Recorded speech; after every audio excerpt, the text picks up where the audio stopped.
Well, Rina Shah joins me now from here in Washington. She is a political analyst and a current affairs commentator, as well as the CEO of Rilax Strategies. Thank you so much for joining us, our program today. Pleasure to be with you. Well, first of all, I want to ask you, was this decision by the grand jury pretty much expected?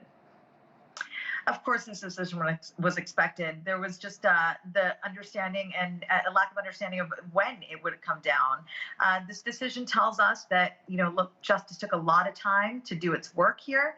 And what we've learned now with Trump's, being charged like this is that there's a lot ahead that is unknown because we are truly in uncharted waters. I know there is a lot unknown, but if you could talk from a legal standpoint, what do you expect are the next steps, and what kind of time frame are we looking at? I believe we're looking at about a week's time now. That would be rather quick when we're looking at the legality of the situation. It means that there are lawyers on both sides here, and the side that is not former President Trump's, is a side of the United States government. Manhattan District Attorney Alvin Bragg and his people certainly want to do this methodically. And I think what is really the biggest question here is, are we going to see what is called a quote unquote a perp walk? That means, is the former president going to be in handcuffs? Is he going to appear in an orange jumpsuit at any point in the near future? That's pretty unlikely.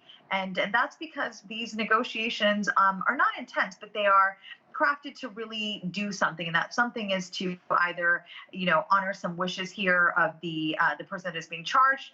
But what we know now, and I think that having said that, we know that the former president actually wants to be led on a perp walk. He wants to be seen in handcuffs because he will be seen very sympathetically. Then he believes he'll have a lot of eyes that will turn to him in a very sympathetic manner, and that is what he hopes to do more than anything else, fundraise off of.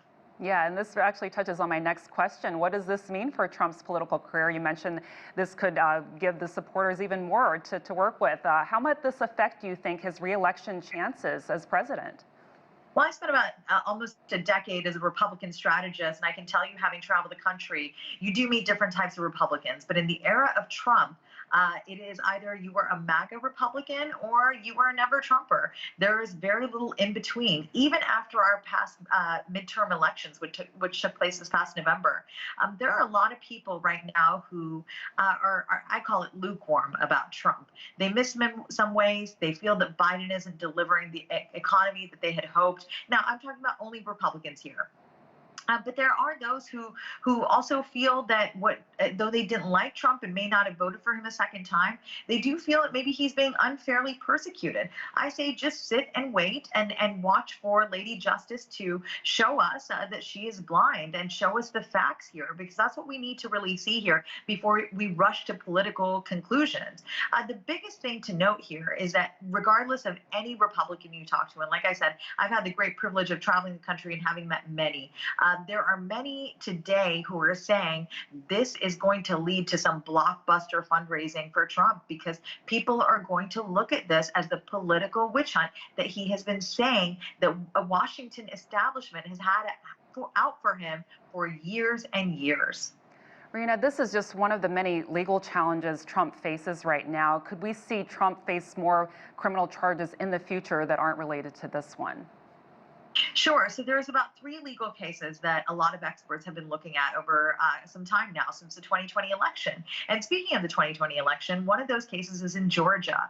And so it could be election fraud, it could be this case, or another one. So there were about 3 cases legally, and this was sort of the smallest of them. This Stormy Daniels, the former pornographic actress who had an extramarital affair with President Trump before he became a candidate for the U.S. presidency, and won the White House subsequently. So this was about hush payments. Now, are making hush payments illegal to somebody you've had an extramarital affair with? For any average American, no. But there are some really deep in the weeds questions here that need to be answered, and we will learn the answers to those questions as the DA, Alvin Bragg, makes them known to the public. This is a situation in which the smallest legal case that sat here that could have potentially, quote unquote, taken Trump down is the one that he's being charged with. Rina Shah with Rilax Strategies, thank you so much for breaking it all down for us. Certainly. Thanks for having me.